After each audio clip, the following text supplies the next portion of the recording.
जोहार संगवारियों।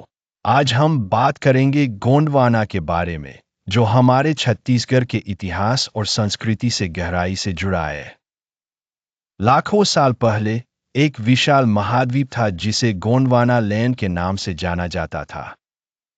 इसमें वो भूमि शामिल थी जिसे हम आज दक्षिण अमेरिका, अफ्रीका, अरब, भारत और अंटार्कटिका के कुछ हिस्सों के रूप में जानते हैं। गोंडवाना ने आज की पृथ्वी को आकार देने में एक महत्वपूर्ण भूमिका निभाई है। इसके भौगोलिक बदलावों ने जलवायु से लेकर विभिन्न महाद्वीपों पर जीवन के विकास तक सब कुछ प्रभावित किया है। गोंडवाना नाम स्वयं गोंडी लोगों से जुड़ा है, जो मध्य भारत का एक जातीय समुदाय है। उनकी परंपराएं और कहानियां हमारे सांस्कृतिक परिदृश्य की समृद्ध टेपेस्ट्री में महत्वपूर्ण योगदान करती है। गोंडवाना को समझना हमें केवल हमारे भौगोलिक इतिहास की ही नहीं, बल्कि समय के साथ सामने आए सांस्कृतिक और सामाजिक गतिकी की भी जानकारी देता है।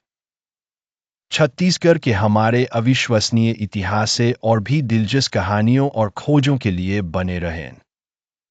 जोहार संगवारी हो, जिज्ञासु बने रहें, सूचित रहें।